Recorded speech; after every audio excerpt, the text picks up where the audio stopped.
नमस्कार, मैं कमल कौशिक। खबर की तह तक में आपका स्वागत है। खबर की तह तक पहुंचेंगे, आप तक जानकारी भी पहुंचाएंगे। आज की महत्वपूर्ण खबर है हरियाणा से।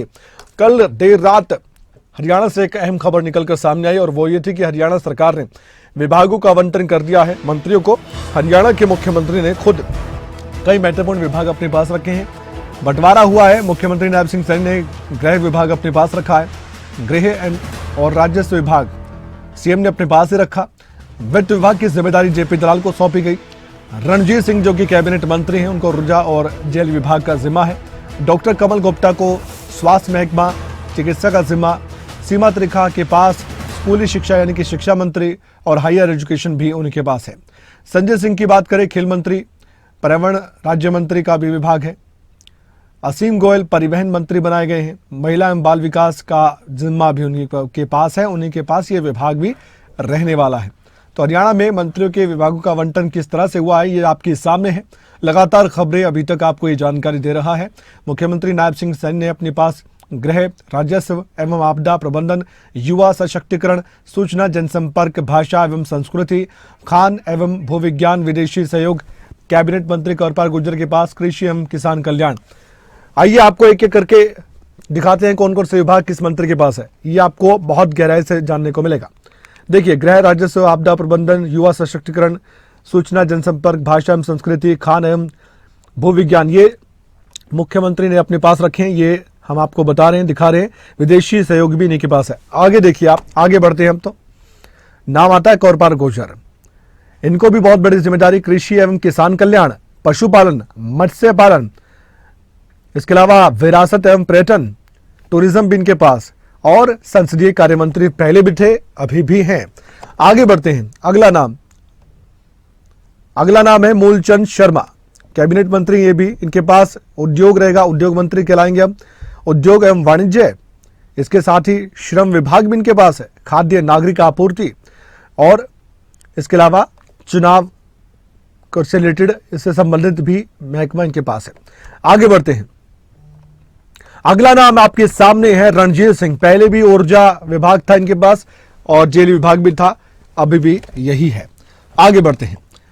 अगला नाम अगर इसमें लिस्ट में रखें तो ये भी नाम कैबिनेट मंत्री का है। नाम जेपी दलाल है। पहले कृषि मंत्री थे, लेकिन अब फाइनेंस मिनिस्टर कहलाएंगे। ये वित्त मंत्री कहलाएंगे। नगर एवं ग्राम नियोजन इनके पास, और अभिलेखागार ये भी इनके पास है। टाउन एंड कंट्री प्लानिंग भी इनके पास है। आगे बढ़ते हैं तो बात अब होती है बनवारी लाल की। तो सार्वजनिक स्वास्थ्य, लोक निर्माण, भवन एवं सड़कें, वास्तुकला इनके पास है। अगला नाम लेते हैं, एक एक करके सभी मंत्रियों को लेकर हम जानकारी आप तक पहुंचा रहे हैं इनके पास कौन से विभाग है। इसके बाद नंबर आता है डॉक्टर कमल गुप्ता का, जिनके पास स्वास्थ्य यानी कि स्वास्थ्य मंत्री ने अब कहेंगे, हरियाणा के स्वास्थ्य मंत्री अब कहलाएंगे आज के बाद। चिकित्सा शिक्षा इनके पास है। आयुष, नागरिक उड्डयन, अब इनको हम स्वास्थ्य मंत्री कहेंगे। आगे बढ़ते हैं। अब राज्य मंत्रियों की बात करेंगे क्या करके, जिनको राज्य मंत्री बनाया गया था। सीमा त्रिखा शिक्षा मंत्री कहलाएंगी। स्कूली शिक्षा और शिक्षा यानी कि हायर एजुकेशन भी इनके पास, और स्कूल एजुकेशन भी इन्हीं के पास है। ये है हरियाणा की नई शिक्षा मंत्री। आगे बढ़ते हैं। एक और राज्य मंत्री की बात करेंगे। इसमें नाम आता है महिपाल ढांडा। ये ग्रामीण विकास एवं पंचायत, इनके पास ये महकमा है। ग्रामीण विकास एवं पंचायत मंत्री अब कहलाएंगे। आगे बढ़ते हैं। एक और राज्य मंत्री का नाम आपके सामने रखते हैं, असीम गोयल, जो कि परिवहन मंत्री कहलाएंगे। परिवहन राज्य मंत्री अब ये हैं। महिला एवं बाल विकास विभाग भी इन्हीं के पास है, इंडिपेंडेंट है इनके पास ये। आगे बढ़ते हैं। एक और राज्य मंत्री की बात करते हैं।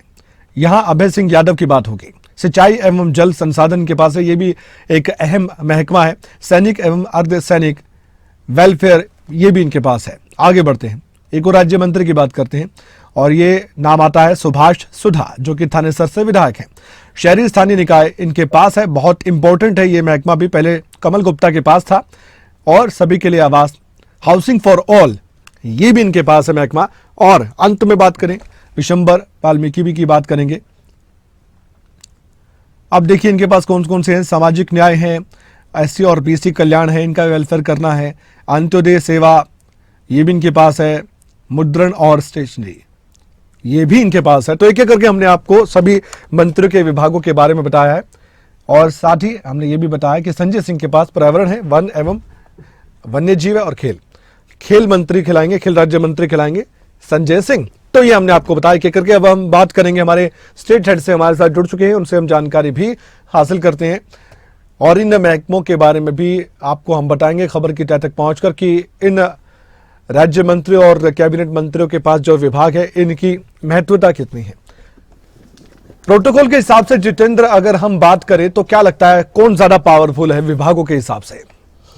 देखिए कमल, बिल्कुल आपने अभी तमाम जो मंत्री हैं उनकी पूरी सूची, किस तरीके से उन्हें विभाग का आवंटन किया गया है, उसकी पूरी जानकारी जो है वो ग्राफिक्स के जरिए जो है तमाम दर्शकों को यहाँ पर दी है। जहाँ तक बात की जाए इससे पहली सरकार के कंपैरिजन में, यानी गठबंधन की जो सरकार थी उसकी बात करें और उसके अंदर जो मंत्रियों की अगर हम बात करते हैं तो उप मुख्यमंत्री और दूसरी तरफ अनिल विज जो है वो सबसे ताकतवर मंत्री के तौर पर देखे जाते थे। लेकिन मौजूदा समय के अंदर जो बदलाव है वो किए गए हैं।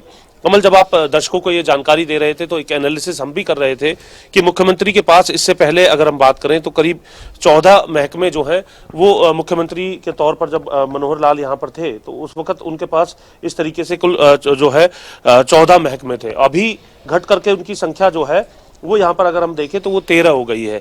एक मंत्रालय जो है यहाँ पर कम नजर आ रहा है अगर हम इस नोटिफिकेशन की बात करते हैं। 6 महकमे ऐसे हैं जो पहले मुख्यमंत्री मनोहर लाल के पास थे, इससे पहले गठबंधन की सरकार में। मौजूदा समय में उन्हें बदल करके मंत्रियों को आवंटित किया गया है। इसमें सबसे अहम महकमा अगर हम बात करें तो वित्त विभाग जो है वो सबसे अहम महकमा माना जाता है कमल। और खुद मुख्यमंत्री मनोहर लाल इससे पहली सरकार में वित्त मंत्री थे और उनके पास ये महकमा था, लेकिन अभी अगर हम बात करें तो ये महकमा जेपी दलाल को दे दिया गया है और वो वित्त मंत्री के तौर पर मौजूदा सरकार के अंदर अब काम करते हुए नजर आएंगे। इसके अलावा टाउन एंड कंट्री प्लानिंग जो एक अहम महकमा है वो जो मुख्यमंत्री के पास था इससे पहली सरकार में, अभी जेपी दलाल को ये भी दे दिया गया है। अभय यादव, ये माना जा रहा था कि उनके अनुभव के अनुसार उन्हें मंत्रालय जो है वो दिया जाएगा और इरिगेशन एंड वाटर रिसोर्सेज जो है पहले मुख्यमंत्री के पास था, अब अभय यादव को यह महकमा दे दिया गया है। इसी तरीके से प्लानिंग भी जेपी दलाल को दे दिया गया है, इससे पहले मुख्यमंत्री के पास यह महकमा था। अभी अगर हम बात करते हैं तो इस पूरे फहरिस्त के अंदर दूसरी अगर हम बात करें तो दुष्यंत चौटाला के महकमे हम दर्शकों को बता रहे थे, खासतौर से दुष्यंत चौटाला और अनिल विज क्योंकि इस कैबिनेट में नहीं है तो ऐसी स्थिति में उनके जो महकमे थे, बड़े महकमे थे, उन पर खासतौर से जो मंत्रियों की नजर है वो रहने वाली है कि उन्हें इस प्रकार के अगर विभाग मिलते हैं तो वो ज्यादा बेहतर काम कर पाएंगे। यानी रेवेन्यू और डिजास्टर मैनेजमेंट की अगर हम बात करते हैं जो पहले दुष्यंत चौटाला के पास था, खुद मुख्यमंत्री ने अपने पास रखा है। एक्साइज टैक्सेशन को मुख्यमंत्री ने अपने पास रखा है। इंडस्ट्री एंड कॉमर्स को जो है मूलचंद शर्मा को दे दिया गया है, उद्योग मंत्री बनाए गए हैं, इससे पहले दुष्यंत चौटाला के पास था ये विभाग। पीडब्ल्यूडी विभाग महत्वपूर्ण महकमा है, बनवारी लाल को यह महकमा जो है मौजूदा सरकार के अंदर दिया गया है, पहले दुष्यंत चौटाला के पास ये महकमा था। Food and supply Moolchand Sharma को दिया गया है, पहले दुष्यंत चौटाला के पास था। सिविल एविएशन की अगर हम बात करें, लगातार हिसार के एयरपोर्ट को लेकर के दुष्यंत चौटाला बैठक करते नजर आते थे, फिलहाल कमल गुप्ता को यह महकमा जो है वो दिया गया है क्योंकि हिसार क्षेत्र से ही वो भी आते हैं। अनिल विज की अगर हम बात करते हैं, होम डिपार्टमेंट उनके पास पहली सरकार में था, अब खुद माफी चाहेंगे मुख्यमंत्री की तरफ से इस महकमे को अपने पास रखा गया है। हेल्थ डिपार्टमेंट जो अनिल विज के पास था कमल गुप्ता को दे दिया गया है। मेडिकल एजुकेशन एंड रिसर्च को भी कमल गुप्ता को दिया गया है। आयुष महकमा भी इसी तरीके से कमल गुप्ता को दिया गया है, यानी फुल फ्लेज स्वास्थ्य मंत्री जो है उनको बना दिया गया है। वहीं अगर कंवरपाल गुर्जर की बात करें तो इससे पहले वो जो है शिक्षा मंत्री के तौर पर थे, लेकिन अभी सीमा त्रिखा को यह महकमा जो है वो दे दिया गया है। पार्लियामेंट्री अफेयर्स कंवरपाल गुर्जर के पास ही है, हॉस्पिटैलिटी भी उन्हीं के पास है, लेकिन एनवायरमेंट एंड फॉरेस्ट जो है संजय सिंह को दे दिया गया है, इससे पहले कंवरपाल गुर्जर के पास यह महकमा था। ट्रांसपोर्ट मिनिस्टर जो है असीम गोयल को बनाया गया है मौजूदा सरकार में, इससे पहले मूलचंद शर्मा थे। और माइंस एंड जूलॉजी की अगर हम बात करें तो ये मुख्यमंत्री ने यह महकमा अपने पास रखा है। इलेक्शन एक बार फिर मूलचंद शर्मा के ही पास यहां पर देखने के लिए मिल रहा है। हायर एजुकेशन सीमा त्रिखा को दे दिया गया है। रणजीत सिंह के महकमे ऐसे महकमे हैं जो पहली सरकार में भी कैबिनेट मंत्री थे, अभी भी, और कोई बदलाव उनके न महकमे में हुआ है। अभी भी एनर्जी और जेल उनके पास इसी तरीके से है जैसे पहली सरकार के अंदर था। जयप्रकाश दलाल, आपने पूछा कि सबसे जो पावरफुल के तौर पर अगर मंत्री की अगर हम बात करते हैं तो गृह और जो वित्त विभाग है वो सबसे अहम विभाग माना जाता है। और ऐसी स्थिति में ये जो विभाग है जेपी दलाल को मिलना, भले ही प्रोटोकॉल के अंदर जो उनका जो नंबर है अगर हम देख रहे हैं लिस्ट के अंदर यहाँ पर, तो प्रोटोकॉल के अंदर जो नंबर देखने के लिए मिल रहा है वो 7वें नंबर पर है, लेकिन वित्त विभाग आने की वजह से ताकतवर मंत्री के तौर पर उनको माना जाता है, क्योंकि जो भी डेवलपमेंट के कार्य करने हैं वो वित्त विभाग से उसकी फाइल जो है वो होकर के जरूर गुजरनी होती है, पैसा जो है वो वित्त विभाग की तरफ से ही दिया जाता है। तो ऐसी स्थिति में अहम महकमा है, बड़ा महकमा है जेपी दलाल के पास। और इसी तरीके से अगर हम बात करते हैं यूएलबी महकमा भी काफी अहम महकमा माना जाता है। इससे पहले कमल गुप्ता के पास ये महकमा था, लेकिन सुभाष सुधा को ये महकमा दिया गया है। एक और महकमा पंचायत एवं डेवलपमेंट की अगर हम बात करते हैं, देवेंद्र बबली के पास था पिछली बार, लेकिन महिपाल ढांडा को इस बार जो है ये महकमा दे दिया गया है। वुमेन एंड चाइल्ड डेवलपमेंट की अगर हम बात करें तो असीम गोयल को यह महकमा दिया गया है। आमतौर पर यह महकमा जो महिला मंत्री हैं उन्हीं को दिया जाता है, लेकिन असीम गोयल खुद बेटी बचाओ बेटी पढ़ाओ की जो मुहिम है उसका जो बैच है वो लेकर के लगातार जो चाहे विधानसभा हो या फिर आम जगह जब भी वो जाते थे तो वो जो बैच है वो दिखाई देता था, और इस मुहिम को आगे बढ़ाने का काम जो है उनकी तरफ से अलग अलग स्तर पर किया गया है, इसलिए ये महकमा उन्हें दिया गया है। तो ये महत्वपूर्ण महकमे थे, फहरिस्त लंबी है, बहुत अधिक समय इसके अंदर लग जाएगा, लेकिन ये कहा जा सकता है कि इस तरीके से ये पूरा बंटवारा होते हुए नजर आया है, इसके अंदर तब्दीलियां होते हुए नजर आई है। अब ये देखना है कि आज 11 बजे जो कैबिनेट की बैठक हो रही है उस बैठक के अंदर किस तरीके के एजेंडों पर चर्चा होती है। बहुत बहुत धन्यवाद जानकारी देने के लिए। इस खबर पर विस्तार से आपने बताया भी और ये समझाया भी कि किस विभाग की कितनी अहमियत है। वैसे तो सभी विभाग बहुत महत्वपूर्ण है, लेकिन फिर भी एक सवाल दर्शकों के मन में भी होता है कि अब कौन सा मंत्री ताकतवर विभागों के हिसाब से माना जाएगा। तो उसका जवाब दिया जितेंद्र चौधरी ने, हमारे स्टेट हेड ने। बने रहे हमारे साथ जितेंद्र, आपसे फिर से हम बातचीत करेंगे। चंडीगढ़ से आज की एक महत्वपूर्ण खबर, अभी जितेंद्र चौधरी ने जिक्र किया कि हरियाणा कैबिनेट की बैठक भी तो होनी है। मुख्यमंत्री नायब सिंह सैनी अपनी टीम के साथ बैठक करेंगे। ये बहुत अहम बैठक है क्योंकि पूरी टीम एक साथ बैठेगी, कई मुद्दों को लेकर बैठक में चर्चा होगी, कई एजेंडे होंगे इस बैठक के लिए। वैसे तो आचार संहिता लगी हुई है, कोई अनाउंसमेंट्स की आप उम्मीद मत कीजिए, लेकिन फिर भी कैबिनेट की बैठक है तो अहम है क्योंकि विभाग भी बढ़ चुके हैं, बंटवारा विभागों का हो चुका है।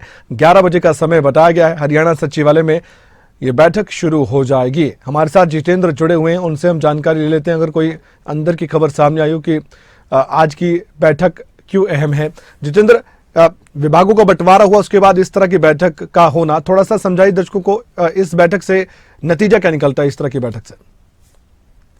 इस साइड आके दे जी, मैं ये दिखाऊंगा ना के लिए मिली थी। और अगर हम बात करें अब ये पहली बैठक है, यानी अब जो कैबिनेट की ये बैठक हो रही है, इस बैठक के अंदर मंत्रियों को ये पता है कि वे किस महकमे के मंत्री हैं, यानी मिनिस्टर विद पोर्टफोलियो। ये पहली बैठक नायब सैनी सरकार की इस वक्त होते हुए नजर आएगी। अब से ठीक कुछ समय बाद 11 बजे ये बैठक हरियाणा सचिवालय में रखी गई है, जहां तमाम मंत्री पहुंचेंगे और उन्हें जो ये महकमे दिए गए हैं उन महकमों को लेकर के जहां शुभकामनाओं का दौर जो है वो देखने के लिए मिलेगा। तो वहीं अब आगे किस प्रकार से कार्य किए जाने, आपने ठीक कहा कि चुनाव का माहौल है, कोई इस प्रकार की अनाउंसमेंट तो नहीं होगी, लेकिन जो जिम्मेदारी मिली है उस जिम्मेदारी में रूटीन वर्क किस तरीके से करने हैं, आगे चुनाव को लेकर के अब मंत्रियों की जिम्मेदारी कैसे रहती है, और जो टेबल एजेंडाज हैं जिनकी जानकारी जैसे ही हमें मिलेगी हम अपने दर्शकों तक भी पहुंचाने का काम यहां पर करते हुए नजर आएंगे। लेकिन ये कहा जा सकता है कि पोर्टफोलियोज के साथ ये जो बैठक है, पहली बैठक आज 11 बजे होते हुए सचिवालय के अंदर नजर आने वाली है। बहुत बहुत धन्यवाद, आपने जानकारी इस खबर पर भी दी है। और जब ये बैठक शुरू हो जाएगी और जब ये बैठक खत्म होगी तो मालूम हो जाएगा कि कौन कौन से मुख्य विषय थे जिन पर चर्चा हुई है। आगे बढ़ते हैं और एक खबर कल भी सामने आई थी। कल शाम को ये जानकारी मिली कि कांग्रेस को अब अपना समर्थन राजकुमार सैनी ने दिया है। पूर्व सांसद है, कुरुक्षेत्र से सांसद रहे हैं राजकुमार सैनी, अपनी पार्टी भी चलाते थे और अब राजकुमार सैनी ने कांग्रेस को अपना समर्थन दे दिया। कांग्रेस के अध्यक्ष मल्लिकार्जुन खड़गे और साथ ही राहुल गांधी दोनों मौजूद थे। प्रेस कॉन्फ्रेंस जब की गई थी और उन दोनों की मौजूदगी में राजकुमार सैनी ने अपना मन बनाया कि वो कांग्रेस पार्टी को अपना समर्थन दे रहे, INDA गठबंधन को अपना समर्थन दे रहे हैं, ये भी मानकर चलिए, क्योंकि INDA गठबंधन के बैनर तले कांग्रेस अपना काम कर रही है। सबसे पहले राजकुमार सैनी का बयान सुनवाते हैं, कल शाम को उन्होंने क्या बयान दिया था। आज एक कोई भाई हमारा कांग्रेस की जो कभी बात हुआ करती थी और उससे चिटक करके जो लोग दूर हो गए थे, अंबेडकरवादी फूलेवादी, आज वो पुनः लौट करके पूरा बहुजन समाज अपने अपने सभी राजनीतिक दलों का एक भारतीय महागठबंधन पिछड़ों का एक भारतीय महागठबंधन जिसको हमने प्रेजेंट करने के लिए, जिसके सामने हमारे बहुत ही ज्यादा सराहनीय, मैं कहूंगा, हमारे बावरिया जी, दीपक जी ने बहुत प्रयास किया और आज हम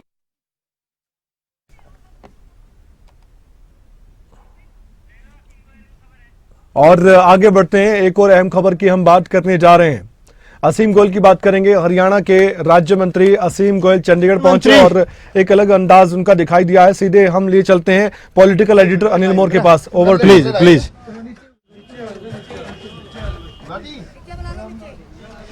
देखिए, परिवहन मंत्री असीम गोयल इस वक्त हमारे साथ मौजूद है। परिवहन मंत्री असीम गोयल अंबाला से चंडीगढ़ तक हरियाणा रोडवेज की बस में आए। खुद असीम गोयल साहब हमारे साथ मौजूद है। सर, कल रात ही आपको डिपार्टमेंट मिला, आप प्रदेश के परिवहन मंत्री बने और आज आप पहली बार चंडीगढ़ आए हैं मंत्री बनने के बाद और बस से आए हैं। कैसा सफर रहा?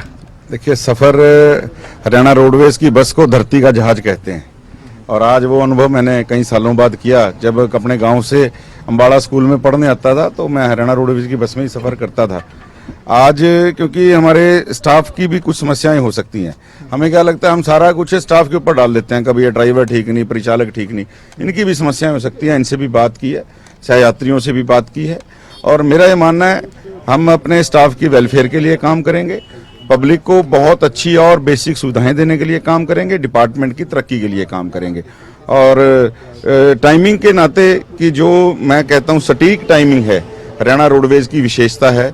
और आज सहयात्रियों से बात करके कि जी कुछ भी लेट हो सकता है, हरियाणा रोडवेज की बस लेट नहीं हो सकती, बड़ा अच्छा लगा। आदरणीय मूलचंद जी ने और उनसे पहले कृष्ण पंवार जी ने, आदरणीय मनोहर लाल जी के नेतृत्व में रोडवेज की बेहतरी के लिए बहुत से काम किए हैं आगे और ये जारी रहेगा। हरियाणा रोडवेज की टाइमिंग तो बड़ी फेमस है पूरे देश भर में। आपने यात्रियों से बात की, ड्राइवर कंडक्टर से बात की, तो किस तरीके के सुझाव आए हैं? तो उस बिहार पे फिर आगे काम करेंगे आप?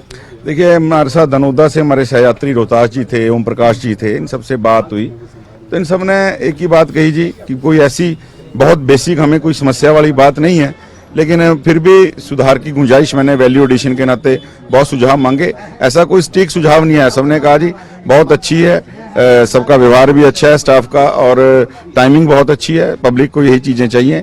और स्टाफ से भी कुछ स्टाफ ने समस्याएं बताई हैं मुझे, जो समस्याएं बताई हैं कि वर्कशॉप के अंदर, और मैं ड्राइवर को खुद अपने ग्रीसिंग करनी पड़ती है गाड़ियों की, ड्राइवर को गाड़ी खुद धोनी पड़ती है। मैं जरूर इंश्योर करूंगा जब भी हमारे विभाग के उच्च अधिकारियों की मेरी मीटिंग होगी कि आज की तारीख के बाद, यानी जब से मेरी मीटिंग होगी, ऑर्डर जारी होंगे, कोई ड्राइवर गाड़ी नहीं धोएगा। ड्राइवर जिसकी ड्यूटी गाड़ी धोने की है वही धोएगा, वही ग्रीसिंग करेगा। ड्राइवर जो चीज के लिए है, जिसका जो जॉब है वही जॉब करेगा। और ये 4 चीजें मुझे दिखी थी लिखी हुई, गाड़ी में धूम्रपान ना करें, वो परिचालक साथी से पूछा कि नहीं करते। फर्स्ट एड बॉक्स इनका फर्स्ट क्लास पाया गया। गाड़ी चलाते समय मोबाइल, मैंने बोला आज से चालक साहब को कि आप अपना मोबाइल चलाते समय परिचालक को देंगे और वो परिचालक ही आपके सारे फोन सुनेगा। और चौथा, स्पीड लिमिट तो ठीक थी, चौथा चालक सीट बेल्ट लगाए। तो मैंने इनको बोला अगर सीट बेल्ट इसमें नहीं है तो या तो उसको साफ कराएं या सीट बेल्ट लगवाएं, जो लिखा है वो उसका पालना सुनिश्चित होनी चाहिए। रोडवेज घाटे से कैसे उभरेगी? देखिए, वो अधिकारियों से बातचीत करेंगे और जैसा सुझाव आएगा, कुछ सुझाव हमारे पास भी हैं। आज तो पहली मीटिंग है, आदरणीय मुख्यमंत्री जी ने 10:30 बजे बुलाया है, तो मैं बाद में आपसे बात करूंगा। आखिरी सवाल, बेटी बचाओ बेटी पढ़ाओ के लिए आप हमेशा काम करते हैं, ये महकमा भी आपको मिला है। ये मैं सबसे पहले तो देखो धन्यवाद करता हूँ हाईकमान का, आदरणीय मुख्यमंत्री जी का, कि जो मेरे दिल के करीब सबसे चीज है, बेटी बचाओ बेटी पढ़ाओ बेटी अपनाओ का लोगो, और उसी का विभाग जो है आज मुझे सेवा करने के नाते मिला है। मैं प्रयत्न करूंगा, इस विभाग को मुझे लगता है भावना से और भाव से चलाने की जरूरत है, भाव और भावना से चलाने का कोशिश करें। देखिए, असीम गोयल साहब का यही कहना है कि बेटी बचाओ बेटी पढ़ाओ के लिए वो शुरू से काम करते हैं, महकमा मिलने के बाद और भी काम करेंगे। वहीं ट्रांसपोर्ट डिपार्टमेंट में जो कर्मचारी है, कर्मचारियों की बेहतरी के लिए काम करें, आम जनता का जो सफर है और ज्यादा सुहाना हो। इन सभी जो ये सारी की सारी जो प्राथमिकताएं असीम गोयल साहब की रहने वाली है। बहुत बहुत धन्यवाद अनिल मोरा, आपने जानकारी दी इस खबर पर और ये बातचीत की है असीम गोयल से। हरियाणा के राज्य मंत्री असीम गोयल का आपने सुना। आज उन्होंने अंबाला से चंडीगढ़ तक बस में ही सफर किया है। वो क्यों? वो इसलिए क्योंकि परिवहन विभाग उनको दिया गया है और वो जानना चाहते थे कि बस में अगर कोई भी यात्री सफर कर रहा है उसे कोई परेशानी तो नहीं आ रही और वो क्या सोच समझ कर सफर कर रहा है, और साथ ही परिचालक और चालक दोनों से बातचीत कर उनके भी सुझाव लिए गए हैं। एक बड़ी बात ये निकलकर सामने आई कि जो पहले क्लीन करते थे बस को खुद चालक यानी कि ड्राइवर, वो अब ऐसा करने वाला नहीं है। उसके लिए जिसका जो काम है उसी को दिया जाएगा, ग्रीसिंग भी नहीं करेगा ड्राइवर। ये भी बात मंत्री की ओर से कही गई है। हिमाचल प्रदेश की भी हम बात करेंगे, क्योंकि हिमाचल प्रदेश में जो हो रहा है वो अब आने वाले वक्त में सियासी तूफान लाने वाला है। और जो सियासी गणित है उसकी बात हो रही है, क्योंकि आज खबर यह है कि निर्दलीय विधायक जो कि इस्तीफा कल दे चुके हैं वो शामिल होने जा रहे हैं बीजेपी में। ठीक 12 से 12:30 बजे का समय कांग्रेस के बागी नेता भी शामिल होंगे। और ये हम आपको वो समीकरण दिखा रहे हैं। अभी 35 का बहुमत का आंकड़ा अगर मानकर चलें, 68 विधानसभा की सीट है, तो इसमें आप ये देखिए कि अगर कांग्रेस के पक्ष में आता है कुछ भी तो उसके बाद क्या होगा। उसके बाद सरकार तो बरकरार रहेगी और ये आंकड़ा बढ़ जाएगा कांग्रेस का। और ये पूरा आंकड़ा कितना होगा वो हम आपको दिखा रहे हैं, 43 का लगभग हो जाएगा। इस पर हम बाद में अपडेट भी करेंगे, आपको जानकारी भी देंगे। लेकिन एक मसला है अरविंद केजरीवाल को लेकर। इस समय आम आदमी पार्टी बहुत ज्यादा चिंता में है। प्रेस कॉन्फ्रेंस की जा रही है अरविंद केजरीवाल को लेकर और ईडी को लेकर। सुनवाते हैं आपको। भारतीय जनता पार्टी के सारे के सारे जो प्रवक्ता हमें एक साल से समझा रहे हैं, संबित पात्रा जी, वो जो है भाटिया जी, एडवोकेट साहब, स्मृति ईरानी जी, तो अब आतिशी जी ने बता दिया 59.5 करोड़ रुपया इन कंपनियों से भारतीय जनता पार्टी को मिला है। स्टेट बैंक ऑफ इंडिया ने बताया है, इलेक्शन कमीशन की वेबसाइट पे पढ़ा है, कोई सबूत की जरूरत नहीं है। जिसमें 55 करोड़ रुपया वो है जब वो आरोपी बन गया था, जब भारतीय जनता पार्टी की केंद्र सरकार को पता चल गया था और पूरी दुनिया को पता चल गया था कि वो मनी लॉन्ड्रिंग का आरोपी है। उसके बाद भी इन्होंने उससे 55 करोड़ रुपए ले लिया। तो जैसा कि आतिशी जी ने कहा, इस मामले में क्योंकि मनी ट्रेल सीधे तौर पे भारतीय जनता पार्टी में जा रही है, प्रोसीड्स ऑफ क्राइम सीधा सीधा भारतीय जनता पार्टी तक पहुंच रहा है, लिहाजा भारतीय जनता पार्टी को इसी केस में आरोपी बनाना चाहिए। और जिस तरह से अरविंद केजरीवाल जी को गिरफ्तार किया गया, क्या कहा है कि भाई जिस पार्टी को फायदा मिला उसके कन्वीनर है। तो अब भारतीय जनता पार्टी को फायदा मिला, उसके कन्वीनर कौन है आप जानते हैं। उनको भी भाई ईडी जो है उनकी भी सेवा करे, सिर्फ अरविंद केजरीवाल जी की नहीं। तो ईडी से ये है कि ईडी जाए और भारतीय जनता पार्टी के जो प्रेसिडेंट हैं जेपी नड्डा जी, उनसे पूछताछ करे और अगर पूछताछ में वो सहयोग नहीं करते तो उनको भी गिरफ्तार किया जाए और भारतीय जनता पार्टी को आरोपी बनाया जाए।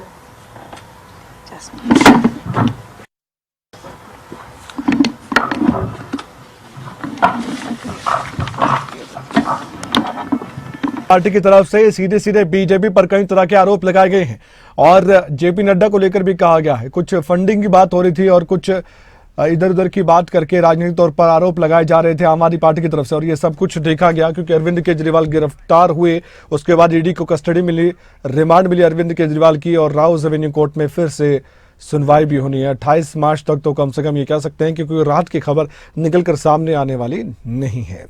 खबर की तय तक में तय, अपना ख्याल रखिए, देखते रहिए खबरें अभी तक। नमस्कार।